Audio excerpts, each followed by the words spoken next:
If you've ever walked near a major construction site, you know the sound can be deafening.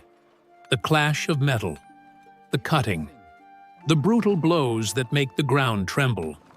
Now erase all that noise from your mind. Go back 3,000 years and look toward the top of a mountain in Jerusalem. There, tens of thousands of tons of solid stone, massive cedar trunks, and a sea of pure gold were being joined together with extraordinary precision to create a colossal monument. And yet, that construction site did not produce a single sound of a tool. No hammer, no axe, not even the faintest echo of iron striking rock. How could such a massive and complex structure be built in absolute, almost disturbing silence? Today, we're going to uncover the engineering mystery and the insane logistics behind the construction of Solomon's Temple. But before we reveal how this was even possible, leave your like, subscribe to the channel, and comment below with your name and the city you're watching from. When we hear about Solomon's Temple, the mind immediately creates an image of opulence. We imagine colossal walls reflecting the unforgiving Middle Eastern sun, a golden glow that could be seen from miles away. We think of the scent of precious woods and riches that would make today's billionaires look modest.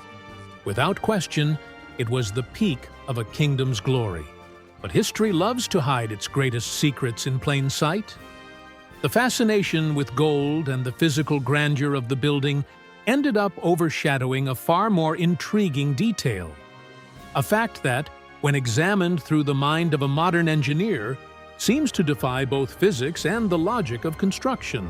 During the 7 years in which this megastructure rose on top of Mount Moriah, one unbreakable rule dictated the rhythm of the entire work site: silence. And pay close attention to this. This was not a poetic metaphor, a figure of speech, or a spiritual legend exaggerated by time. It was a technical and literal fact, carried to the very limits of logistics. Absolutely no iron instrument, no cutting tool, and no hammer blow was heard within the boundaries of that construction site. Stop and think about how insane that is in practical terms. How do you adjust a solid stone block weighing several tons when a difference of only a few millimeters keeps it from fitting perfectly into place? How do you correct the angle of a massive beam without using a saw at the exact point of assembly? Today, even with laser scanning technology and computer-controlled machinery, demanding silence on a colossal construction site would be almost impossible. So how did men from 3,000 years ago manage to pull off such a feat? The answer shatters the idea that the ancient world was primitive. Silence did not mean the absence of hard labor. Quite the opposite. For there to be a ghostly quiet at the construction site, there had to be chaos somewhere else. Chaos coordinated down to the millimeter. The silence was not an accident. It was completely intentional. To understand how this epic puzzle was assembled without a single strike of iron echoing through Jerusalem, we need to reverse our perspective. We need to go down into the invisible backstage of history and understand the insane logistics that took place long before the first stone ever reached its final destination. To understand this hidden logistics system, we need to go back a little further in time. History usually gives all the credit to the one who cuts the ribbon. That is why we call this wonder Solomon's Temple. But the truth is, the project did not begin with him. The seed of this massive undertaking was planted in the heart of his father, King David. Think about David's life. After years of intense battles, he finally brought peace to the kingdom and built himself a secure and comfortable palace. But one detail deeply troubled him: the Ark of the Covenant, the most sacred relic of his people, was still kept under a fragile tent, exposed to time and the elements. How could he live in the luxury of a palace while the sacred rested inside a tent? David wanted to build a permanent dwelling place, made of stone and glory. But the answer he received changed everything. Many of you who have walked long roads in life know what it means to have a great dream, and then realize it must be passed on so that your children or grandchildren can fulfill it. David heard a hard no. Because he had been a man of war, with hands marked by conflict, he was not the right leader to build a sanctuary centered on peace. That mission would belong exclusively to his young son, Solomon.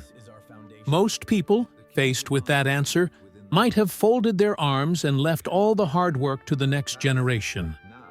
But this is exactly where the secret of the temple begins to reveal itself. David could not build it, but no one forbade him from preparing the way. In the final years of his life, the old king threw himself into preparation. If he could not be the builder, he would become the greatest organizer in history. He did not simply gather a few stones. He forged trade alliances with neighboring nations, mapped transport routes, summoned experienced craftsmen, and accumulated an almost unimaginable amount of gold, silver, and iron. And most important of all, he left the architectural plan completely ready. When Solomon took the crown, he did not begin from nothing. He did not need to improvise or guess what to do. He inherited a nation at peace and a rigorous, nearly fail-safe plan. The mystery of that silent construction site began to take shape right there. In the effort of a father who organized everything long before the first command was ever given. With the map in his hands and the treasury full, Solomon now needed only to bring in the materials.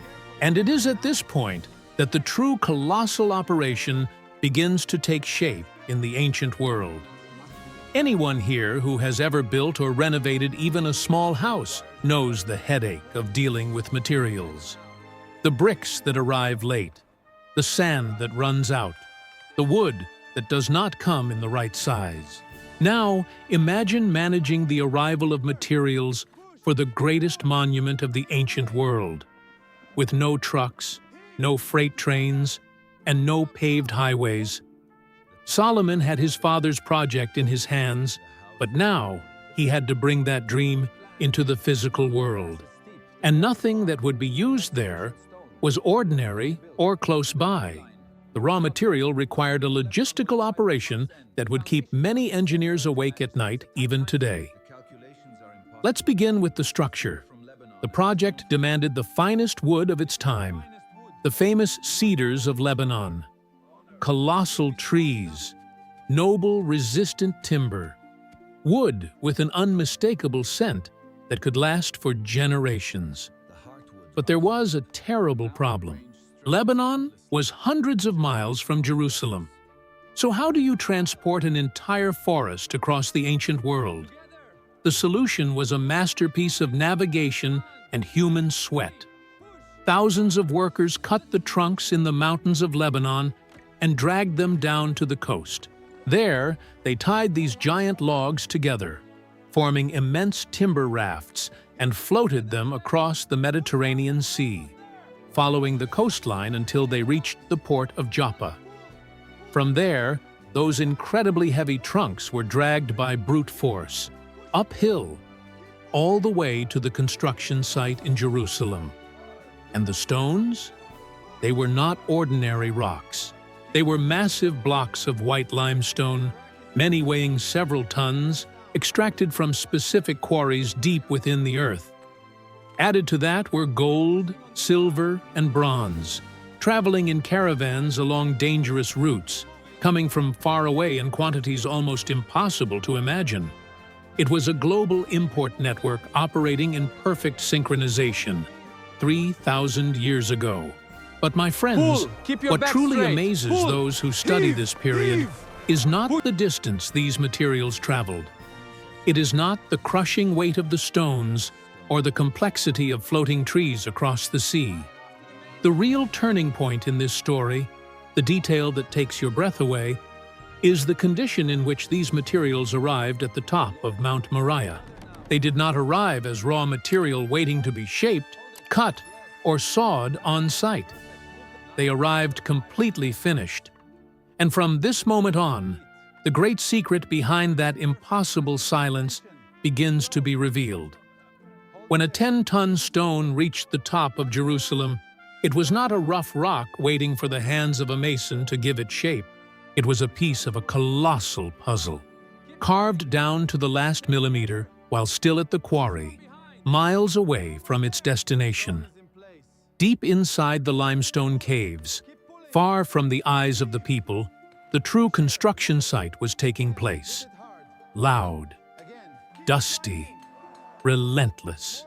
Thousands of workers operated in the shadows, surrounded by dust and the deafening echo of sledgehammers, extracting giant blocks from the belly of the earth. But they did not simply pull the rock out of the mountain. Under the strict eyes of experienced master builders, every stone face was smoothed, squared, and rigorously tested right there at its place of origin. The engineering applied there was something modern civilization would take centuries to replicate on a massive scale. The concept of giant prefabrication. Every cedar beam came down from the mountains of Lebanon with its grooves and joints already perfectly carved. Every foundation block carried within it the precise geometry of its final destination. Imagine the absurd pressure on the builder responsible for that logistics operation. Today, engineering projects are calculated by computers that cut materials with laser precision. 3,000 years ago, alignment depended on measuring chords, plumb lines, and geometry mastered to perfection by the human mind. A miscalculation of just a few inches back at the quarry would mean that a stone weighing several tons, after weeks of exhausting transport, would not fit into the base of the temple. And if it did not fit, the unbreakable rule of the project came into force. It was strictly forbidden to pick up an iron hammer and chip the stone on sacred ground, just to force an adjustment. A single measuring error would be a complete disaster. That is why, when those pieces finally converged on Mount Moriah, what happened was true magic of physics and organization. Solomon's work there was not sculpture or rough masonry. It was purely assembly, a choreography of immense weight, performed with slow and focused precision. There was no aggressive clash of iron against stone, no suffocating cloud of rubble dust, no sharp sound of saws cutting through wooden planks. There was only the creaking of thick linen ropes stretched to their limit, the sound of breathing and strain from hundreds of men using giant wooden levers, and finally, the muffled rumble of rock sliding millimeter by millimeter over the stone beneath it, settling into place with such spectacular precision that historical accounts claim not even the blade of a knife could pass between the joints. That disturbing silence at the top of the mountain was, in truth, the loudest cry of triumph from the intelligence of those men. The absence of tool noise did not mean little work was being done. It was undeniable proof that the planning had worked with absolute accuracy. No piece needed repair. No last-minute improvisation was required or tolerated. The greatest monument of its age was raised like the gears of a gigantic clock, where every part, shaped in pain, sweat, and noise far away from there, found its final place of peace beneath the sun of Jerusalem. For that surgical precision to work without disruption, the human structure behind the project had to be as solid as the building's own foundations. If we pull the camera away from the summit of Jerusalem for a moment and look at the map of the entire territory, we see that this was not merely a construction project. It was the largest and most complex logistical operation of the ancient world in full motion. Solomon had to mobilize a staggering workforce. Records from the time speak of tens of thousands of men involved at the same time. But they were not simply piled onto the construction site to push stones and pull ropes in chaos. There was a management of people that, even today, inspires admiration from anyone who understands large-scale projects. The work was designed as an invisible network of rolls and shifts. To avoid total exhaustion, the workers were divided in a humane and strategic way. Men left their homes and spent an entire month in the cold forests of Lebanon cutting timber, then returned for 2 months to care for their own families and harvests.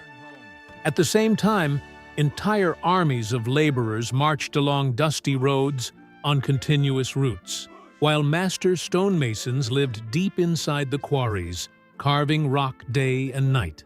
And supervising this entire machine were thousands of foremen whose vital mission was to guarantee the exact rhythm of delivery.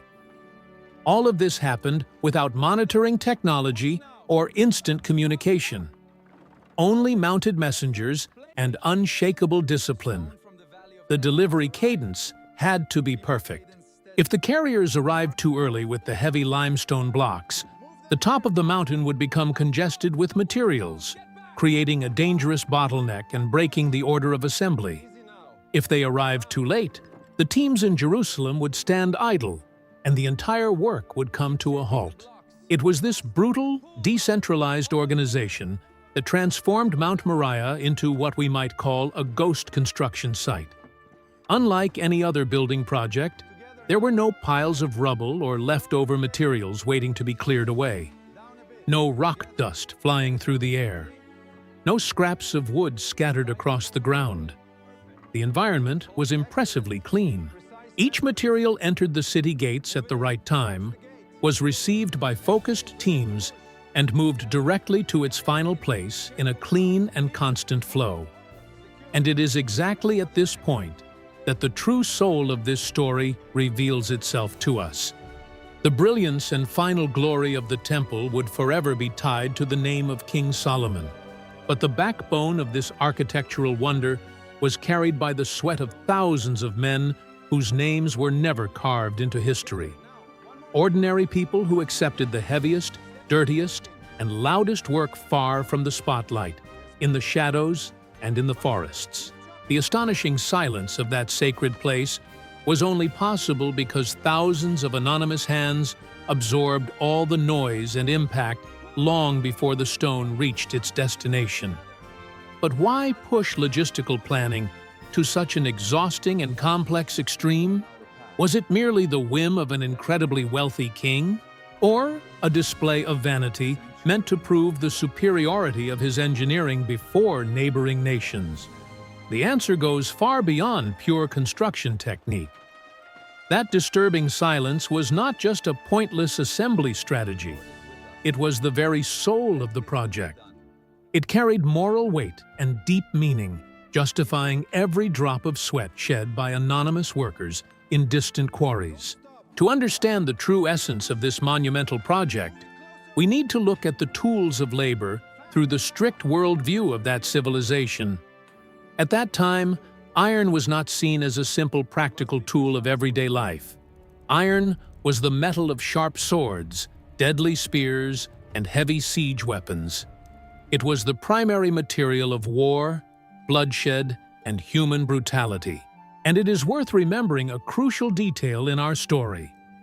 The old King David was forbidden to raise this building precisely because his hands had been deeply marked by those hard battles. The silent and inflexible rule that governed the top of Mount Moriah was born directly from this understanding. Imagine the emotional weight of that decision for a people surrounded by wars and enemies. A place meant to become the ultimate sanctuary of peace. And reconciliation could not be shaped or wounded by tools that represented pain. The dry sound of an axe splitting wood or a hammer shattering stone represented the violence of the world of men. And that chaos from the outside world had to remain outside those walls under construction. Many of you, who have lived long enough to value peace after years of struggle, know exactly what it means to enter a place of deep respect. Our first natural reaction when stepping into a space like that is to lower our voice, avoid sudden movements, and soften our steps completely. Silence is the most universal, ancient, and genuine expression of reverence our species knows. What happened during those 7 years of construction in Jerusalem was exactly that, raised to a colossal and unprecedented scale. The entire work, throughout its long and difficult process of coming into existence, was in reverence. That absence of noise was not an empty or sorrowful void. It was, in fact, the first and longest act of deep respect that mountain ever witnessed. Each immense stone block sliding gently over another, settling perfectly without aggressive impact, sent a message that still echoes today. Every silent joint was a promise that better days had arrived. True peace required the pain, the brutal blows, and the destructive force to be absorbed and exhausted far away from there. The stones endured the strikes and were wounded in the darkness of the caves so that, when they reached their final destination, they would find only rest and light. Silence, far more than gold or cedar, was the strongest foundation of the entire temple.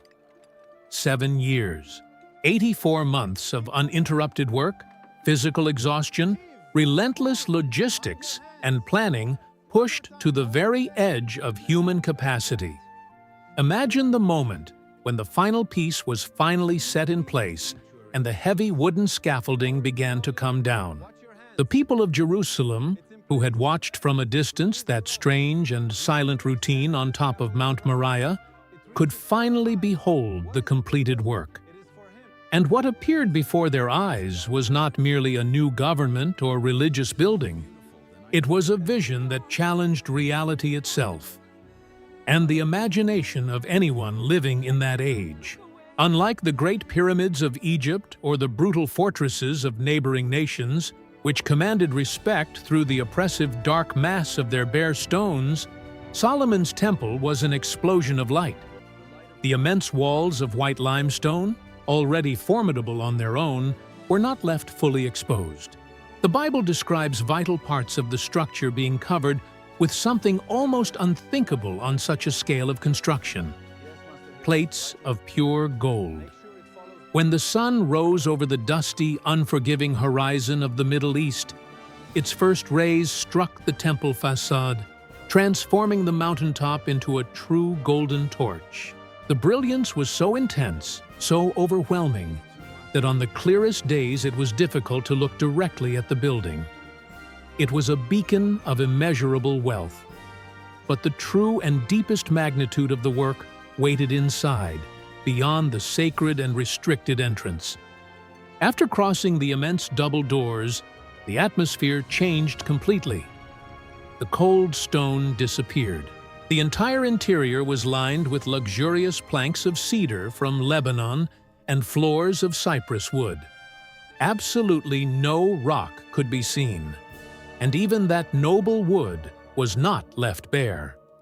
Artisans of rare skill had carved cherubim, palm trees, and blooming flowers in high relief across the walls.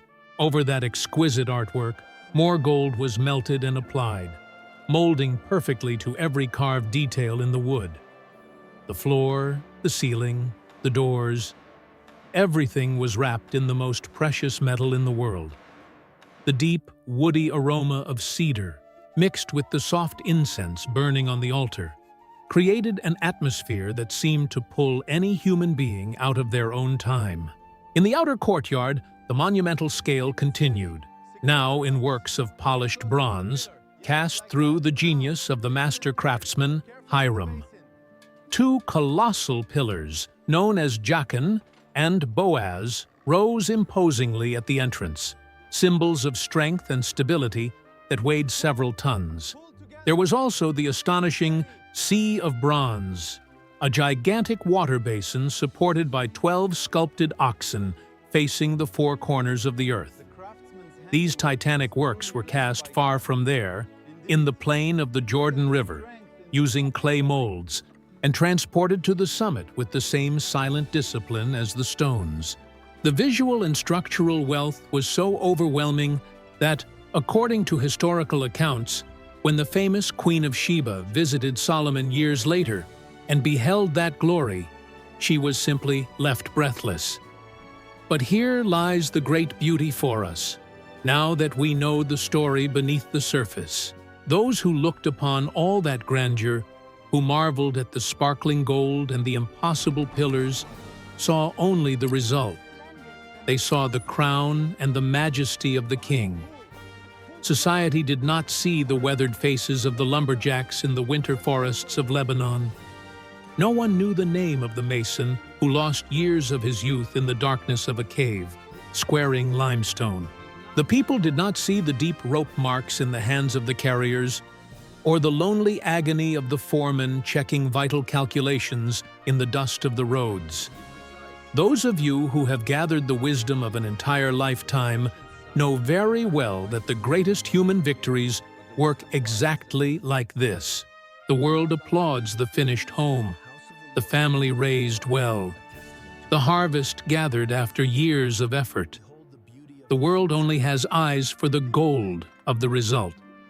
But only those who lived through the process know the heavy silence of nights of sacrifice, the invisible effort of each day, and the great costs that never received applause from anyone. Solomon's Temple, in all its unmatched glory, is history's greatest monument raised in honor of that principle of life. The beauty that enchanted the world, undeniable and eternal, could only exist because of everything that remained hidden in the shadows. We began this journey with a question that seemed to challenge reality itself. How could one of humanity's greatest and most complex constructions be raised without the echo of a single hammer being heard? Now, the dust of the quarries has settled, and the secret stands fully revealed before us. Solomon's Temple, in all its majestic magnitude, offers us far more than a lesson in unmatched architecture. It is the greatest proof that the most enduring works, the ones that cross millennia and leave their mark on history, are never the product of chance or reckless improvisation. The absolute and disturbing silence of that construction site on top of Mount Moriah was not a trick, and it was certainly not a magical miracle falling from the sky without effort. It was the miracle of human will, the tangible result of unshakable discipline, brutal organization, and exhausting preparation carried to the very edge of logistical possibility. Every immense block of limestone that settled in deep silence upon another was definitive proof that someone, somewhere far away, had already endured all the noise, pain, and violent impact. And is that not exactly how our own journey works? Life, in many deep ways, is the construction of our own personal temple. How many of you have spent decades in the quarries of existence? How many sleepless nights? How many silent anxieties? How many quiet sacrifices and drops of sweat shed far from everyone's eyes, just to make sure the foundations of your family, your home, and your legacy would stand unshakable? The world outside almost never cares about what happens behind the scenes. Society rarely sees the pain we feel while squaring the rough stone of daily problems in order to sustain and protect those we love. People often show up only when the gold is shining, when the structure is finally standing, and when the glory of victory becomes obvious. But we know the truth. We know intimately the noise of our own invisible struggles, the difficult battles we fight in silence, carrying the weight of the world on our backs so that one day, true peace might reign inside our home. That is the ultimate human legacy this 3,000-year-old wonder leaves behind. On one side, we have David's loving and mature vision, the father who accepted the painful reality that he would not see his greatest dream completed in his lifetime, but who still set aside his own ego and left everything impeccably organized so future generations could prosper. And we have Solomon's executive wisdom, the king who knew how to honor every inherited drop of sweat, transforming mountains of raw resources into a symphony of perfect logistics. Together, they teach us the hardest and most valuable truth of all. The exhausting noise of preparation is the high price paid for absolute peace at the moment of execution. Today, if you walk through the city of Jerusalem, you will not find the sparkling gold or the unmistakable scent of cedar walls. The physical temple built by Solomon surrendered to the ruthless passage of empires and centuries. The immense stones were torn down, the precious metal was looted, the noble wood turned to ash. But the vital lesson of how it was built could never be destroyed by time or war. The story of this construction proves that what truly matters, what actually sustains the greatest structures in our lives, almost always happens where no one is looking. It happens in lonely dawns, in difficult choices, in silent sacrifice for a greater good. And all of this gives a definitive answer to the question that guided our video today. The strongest work is not the one that shouts the loudest to capture the world's attention. It is the one that, founded on invisible sacrifice and built with the deepest respect, finds the strength and integrity to echo through eternity. If you enjoyed this story, leave a comment telling us what caught your attention the most. Thank you for watching until the end, and I'll see you next time.